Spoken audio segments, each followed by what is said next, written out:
Alright y'all, before we even jump into this video, I do not hate black men. I repeat, I do not hate black men. Hey y'all, it's your girl Tynisha Renee here. This is Tynisha Talks, where we have transparent discussion about love, sex, dating, relationship, and issues in the black community. I am going to say my piece on this matter one time, and one time only, because I am hoping to transform this into a positive and a productive conversation. And I do have a cup with some white Hennessy in it because I feel like I'm gonna need it today, child, okay? Whew, let's get into it. So for those of you who are lost, there are two videos that I created recently that are getting backlash on social media. Apparently someone took a clip of one of my videos. It seems to have gone somewhat viral on Twitter, and now it's on TikTok, and I've been getting a lot of hate comments, a lot of DMs, people calling me all types of bitches, saying that I'm a hateful person, that I'm gonna go to hell, that I have no soul, that I'm a disgrace to my people, so on and so forth. So of the two videos that I mentioned, I would say that this one is getting a lot more backlash than the other one is. The reason why it's getting so much backlash is because there is a narrative that is being pushed, again, that I hate black men, and that I blamed the Buffalo shooting on men not protecting women. So let's go ahead and review some parts of my video, and then we'll go ahead and break it down. Because women have become super independent, and we have adapted this ideology that we don't need men don't need to protect us, so on and so forth, we are vulnerable to attacks like this. You know, we are uncovered in a sense. We don't have men protecting us in our society as other cultures have their men to protect them. So that no one feels like I'm trying to attack men, black men specifically, I do understand that there is a frustration there. I definitely do agree that the feminism movement, I said this before, wasn't intended for black women. However, there is a lot more than just feminism that has led us to this point. If black men, black women, hate each other so much to the point where they don't even want to be in a relationship with one another, they don't want to get married, so the family unit, that's gone to shit.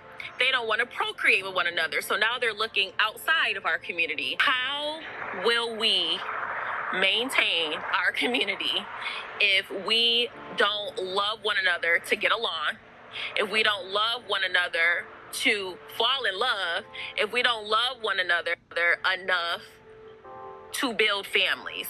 Not only are we so fed up with one another that we're not creating families to maintain our lineage, we've gotten to a point where the men don't even feel like they have to protect the women. So let's start with why I decided to make that video in the first place. I'm sure that a lot of you can imagine, because you might be feeling the same way, I have been very much on edge with all of the violent things that are going on in the world. We had the situation in Buffalo. We had the babies losing their lives in Texas. I'm now hearing about another shooting. It's very triggering. A lot of people are on edge. A lot of emotions are coming to the forefront when we're collectively going through times like this. So when I saw a video attributing mass shootings to feminism and black women specifically having this I can do all that by myself, I don't need a man type of attitude, I was triggered. And I said that, you know, at first I was very much in my emotions. I got kind of upset, and then I took the time to process what she was saying, and I do agree with some of the things that she was saying. Like I said in that video, and I'll say again, it is a major issue. This is what I have been talking about on my channel literally for the past year or so. We have a major disconnect where we have this ideology that we don't need one another. And I don't think that it's healthy to blame it just on black women or just on black men,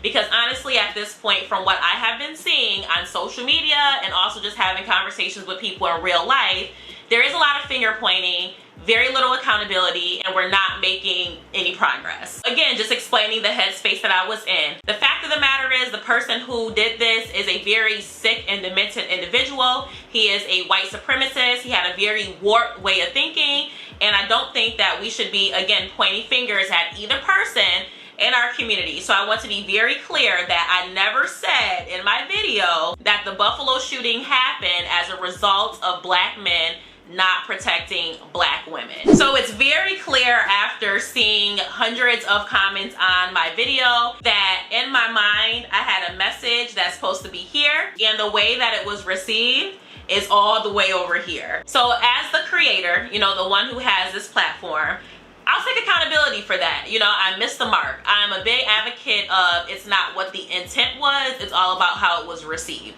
And obviously it was received in an offensive way. What I was trying to convey in the video is that we have gotten to a point that is really, really bad. If we have a society in which black men have kind of raised their hands, they're fed up and they're like, I don't want to protect black women anymore, that is a problem. Now, that's not to say that you are the problem because you feel that way, but it's a problem that we need to talk about. A lot of the frustrations that I had in that video were to the ignorant comments that people left when it came to not protecting black women. The worst comment that I saw on my video was something along the lines of, you guys can take those cum shots, those back shots, and those gun shots. Very, very inappropriate. I don't think it's a joke when anybody gets attacked, loses their life. Like, it just wasn't a joking matter to me. But these are things that I see all the time as a content creator. And it could be my fault that I'm overly exposed to all of this on the internet because I'm a creator. So I watch a lot of YouTube to get ideas and things like that. And maybe I am overgeneralizing and thinking that there are a larger population of black men who are fed up with black women and who refuse to protect black women than there actually are. But it's really, really hard to not feel that way when you see that a lot of these platforms that are larger and they attribute blame to black men or black women, so it's always very one-sided.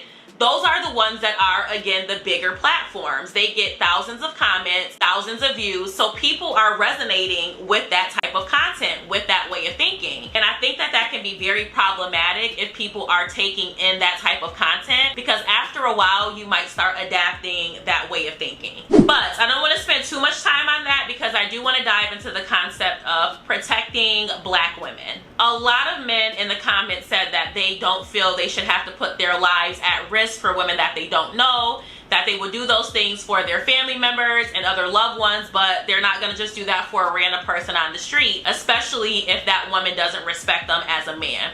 Totally understand that. I just want to clarify that when I say protect black women, it isn't always about putting your life in danger. So I'm not saying that you should be ready to jump in front of a bullet all the time for any type of woman. But I also see protecting black women as defending them, advocating for them, speaking up if something being said isn't right. And also, let me clarify that that goes both ways. It should be reciprocated between black men and black women. So when I say protecting one another, it can be as simple as you protecting your peers if they're bashing black men or black women. If I ever hear women who I hang around talk about how they don't need men, or they're demeaning or bashing black men, emasculating them in various different ways, I say something about it, and sometimes they might feel away. That's okay. We talk about it. We get through it. But in a sense, you stepping up and you speaking out against that is protecting the essence of either, again, a black man or a black woman. For the men, if you see a woman walking down the street and she's being catcalled or harassed by a group of men, maybe you offer to walk with her down the street. Not saying that you have to fight the guys, but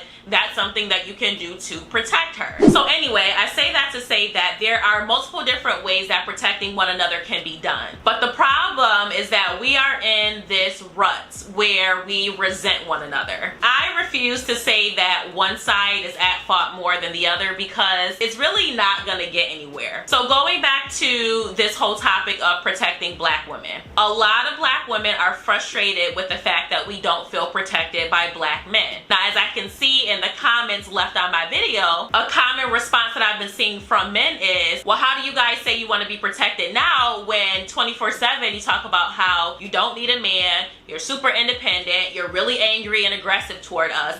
I 1000% understand that. A common response from women is, well, I'm this way because society made me this way. I was a single mother. I may have grown up without a father figure in the house. I haven't had any sort of positive male role models in my life, etc., etc., etc. So do you see how it just keeps going in a circle? For every experience that I have as a black woman, you could probably come with a rebuttal as a black man and vice versa. So if we're having this back and forth dialogue, we're never gonna get anywhere. I'm at a point now where I really want to start listening to other people's experiences to understand and not to respond. So if you tell me your frustrations as a black man, I want to hear that. I want to understand it. And then I will tell you my frustrations or my experiences as a black woman. And I would love to get to a point where it can be more of an interactive dialogue instead of us just shouting back and forth at one another with no one listening. And then sitting down and saying, you've been through this, I've been through this. We both had struggles, even if they might be different. But now we're trying to figure this thing out. So where do we start? Even if we don't agree on things, I still think that a level of respect needs to be there. And speaking of respect, if anyone felt disrespected watching my last video, felt like I was spewing out hatred or anything that was further divisive, I'm gonna take responsibility for that. I apologize because I have no hate in my heart. That is not my intent. I've never been one to troll or speak craziness just for likes and views. I can't honestly say that I would take back what I said in the video, but I definitely would go more in depth so that both sides, both black men and black women, felt like I was coming from a place of balance. I can see now that it would have further helped with the delivery of my message to say, yes, some black men nowadays feel like they don't have to protect black women, but they feel this way because black women emasculate men. A lot of black women say that they don't need the help of a man, so on and so forth. Now, what do we do about it? But if I could go back and change anything about that video, the one thing that I would definitely put into that video is a special acknowledgement of Aaron Salter, the retired cop who was a security guard and lost his life trying to protect the people who were shopping in Tops that day. Again, I will take full accountability. That was a major slip up on my part. I did a general dedication to everyone at the end of the video, but I can totally 1000% see how people will look at that and be like, hold on now, your video is talking about protecting black women and you disregarded a man who lost his life while protecting black people. I in no way intended to disrespect Mr. Salter, his family, his loved ones, his friends. So I wanted to take the time now to honor Mr. Salter.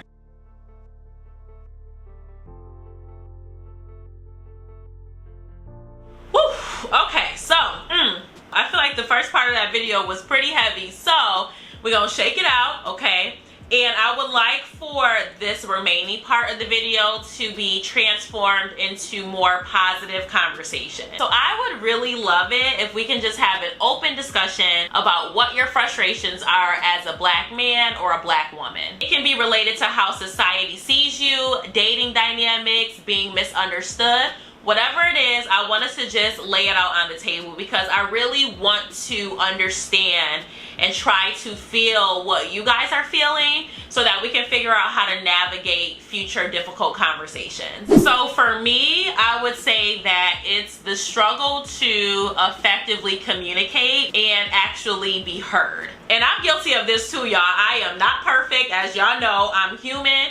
And I have a tendency to do this as well. There have been times where people comment on my YouTube video and with the language that they're using, I instantly feel like they're coming for me. And my natural reaction is to just have like a comeback, right? Have some sort of a rebuttal. But then I take the time to step out of my emotions. I read what they're saying. If I'm not understanding something that they're saying or I feel like they're not understanding me, I clarify it, and sometimes it still goes left, but a lot of times I end up having productive conversation with people, and I find that we share the same frustrations, or we might have similar viewpoints, but we often say it in different ways. I think that black men and black women are honestly so irritated with one another nowadays that we enter conversations already being on guard. We focus on that so much that we don't sit down and take the time to actually process what the other person is saying. We often walk into discussions or relationships with the opposite sex with these preconceived notions in mind. So I'll use me as an example. So in this situation, the narrative is being pushed on Twitter and TikTok and all these different platforms that I hate black men. Therefore, when people are coming in and watching my content, they're already viewing it from that lens of, oh, she hates black men. So everything that they listen for in my video is probably going to confirm the beliefs that they already have. And I think we see this a lot with black men as well. I know a very, very popular opinion nowadays is that a lot of black men are misogynists, so they hate women, they have these podcasts, they just sit around talking negatively about women, it's not a productive conversation, so on and so forth. Therefore, when some women watch these podcasts or these platforms that are male-centered, they're already viewing it from a lens of men hate women. They're gonna say something negative. So you're automatically going into it being on guard, and you might be missing some of the valid points that men are saying. Do y'all know what I mean? So I hope that makes sense. Please let me know what you guys are thinking in the comments. You can respond to this whole entire situation if you feel like I was wrong for my last video. I'm open to hearing it, just keep it respectful. But all in all, I really, really do want to hear from you guys. What are your frustrations as a black man or a black woman in today's society? Talk to me in the comments, and I'll see y'all in the next video. Bye!